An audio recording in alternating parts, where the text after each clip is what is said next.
سڵاو بینەرانی خۆشەویستی تەلەڤیزیۆنی کۆمەڵە لەگەڵتانم بۆ پێشکەشکردنی گەشتی هەواڵەکانی ئەمڕۆی ڕۆژی پێنجشەمە سەرتاش سەردێڕی چەند هەواڵ بڵاوکردنی تراک لەلایەن تێکۆشەرانی شۆڕشی ژینە وشاری وەزارەتی ئیتلاعات بۆ سەر یارمەتی دەرانی بنەماڵەی پژمان سوڵتانی پەرەسەندنی چاندنی خاشخاش لە وستانی کرماشان ناڕەزایەتی هاوڵاتیان لاز نەبوونی ڕۆن لە بازاڕ لە سێدارەدانی سێبند کراو لە زیندانەکانی گوناباد هەمەدان و ڕەشت وا کوژرانی نۆ کرێکاری ئۆکراینی لە هێرشی موشەکی رووسیا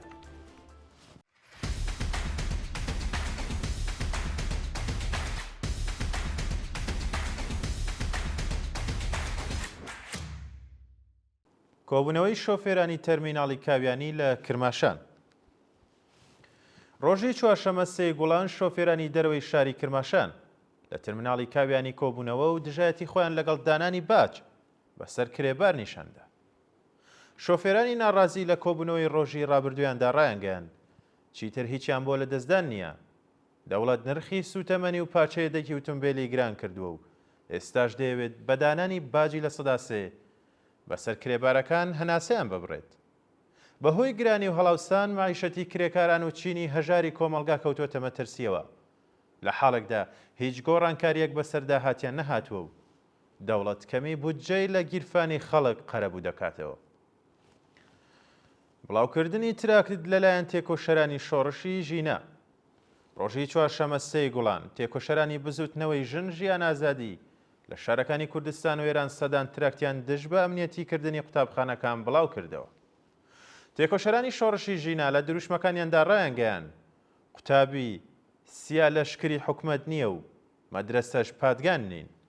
ئێمە ڕێگە نادێن ڕێکەوتنی نێوان ئامۆزش و پەروەرشی کۆماری ئیسلامی و هێزە ئینتیزامیەکان جێبەجێ بکرێت. دەیان هاوڕێ تێکۆشەرمان لە ڕێگەی گەیشتن بە ئازادی و بەرابەری لەدەستداوە و درێژە بە ڕێگا و ڕێبازیانە دەین.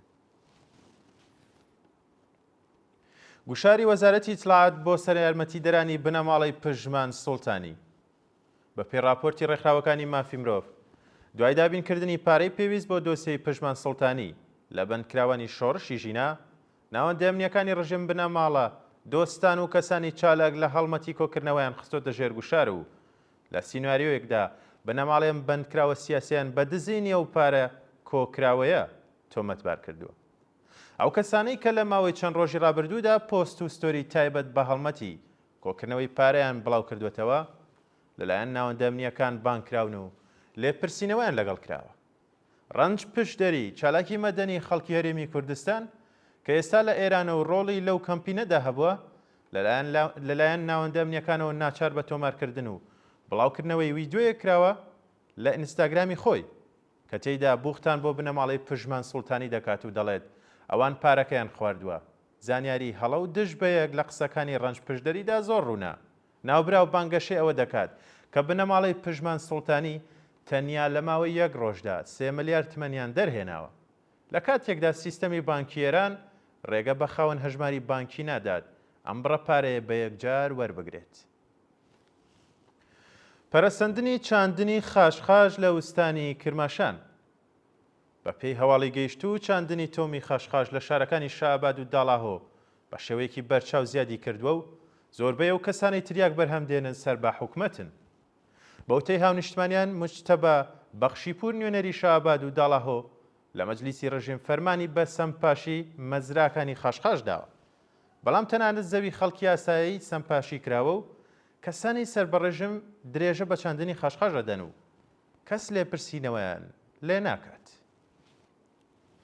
ڕێپێوانی خوازیارانی مەسکەنی میلی لە بیرجەن ڕۆژی چوارشەمە سێی گوڵان خوازیارانی مەسکەنی میلی لە بیرجەن لە ناڕازایەتی بە ناڕوونی چارەنووسی خانوەکانیان ڕژانە سەر شەقام و لەبەردەم دەفتەری نوێنەری ئەو شارەدا لە مەجلیس کۆبوونەوە.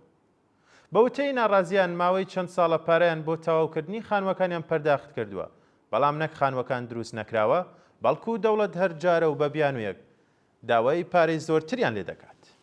جێگای ئاماژەیە کە لە 2 ڕۆژی ڕابردوودا خوازیارانی مەسکەنی میلی لە شارەکانی تاران و قەزوێن دژ بە ناڕوونی چارەنووسی خانوەکانیان خۆپیشاندانیان کردهبوو. ناڕزایەتی هاوڵاتیان لە ئازنەبوونی ڕۆن لە بازاڕ بە پێو دیمەنانی لە تۆڕە کۆمەڵایەتیەکان بڵاوکراوەتەوە. خەڵکی شارە جۆرەجۆرەکان ئێران بە دوای ڕۆنی خۆراکیدا سەرگەردان و لە هەندێک فرۆشگا یەک بەتڵ ڕۆن بە 3 هێندەی نرخەکەی خۆی دەیکڕن.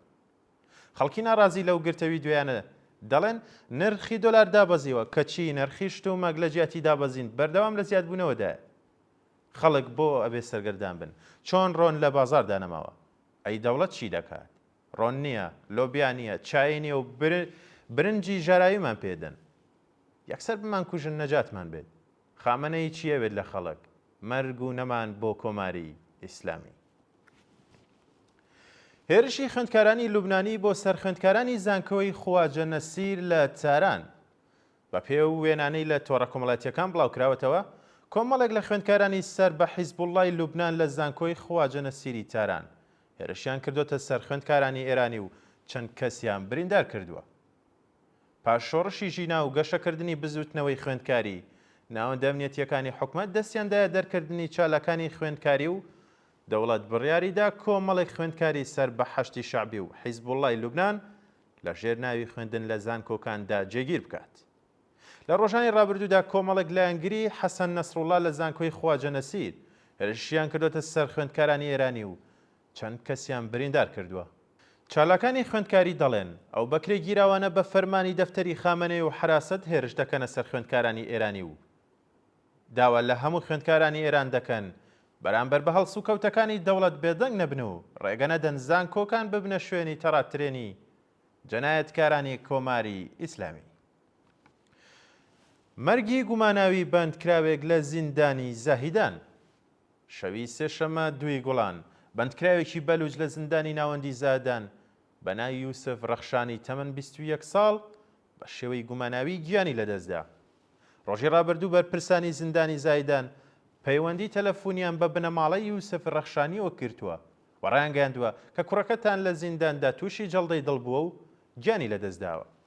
بنەماڵەی و بەندکراوە بە میدیاکانیان وت ڕۆژی سێشەمە لەگەڵ ڕۆڵەکەیان قسەیان کردو و تەندروستی باش بوو و هیچ کێشەیەکی نەبووە. ئێمە خوازیای ڕوونکردنەوەی بەرپرسانی زیندانین و سکاڵە لەسەر بەڕێوبەرانی و زیندانە تۆمار دەکەین.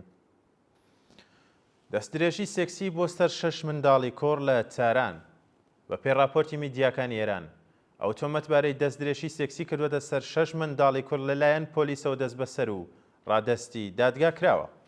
بە پێی زانیاریەکان تاوانبارێک بە جلوبەرگی شارەداریەوە منداڵانی بچووکی هەڵخەڵەتاندووە و پاش پێهۆشکردن دەستدرێژی سێکسی کردوەتە سەریان. تاوانبار پاش سکاڵی بنەماڵی 6 قوربانی لەلایەن پۆلیسەوە دەست بەسەر و ڕادەستی دادگا کراوە.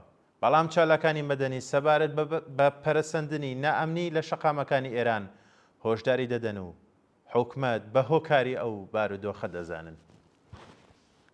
دەست بەسەرکردنی 2 شارومەندی بەلوج لە بازگەی پشکنینی زاهدان. ڕۆژی دووشەمەیەکی گوڵانی 1404 هەتاوی 2 شارومەندی بەلوج کە هێشتا ناسناویان ئاشکرا نەکراوە لەلایەن هێزە ئەمنیەکانی بازگەی پشکنینی زاهدان دەست بەسەر و بۆ شوێنێکی نادیار ڕاگوێزراون.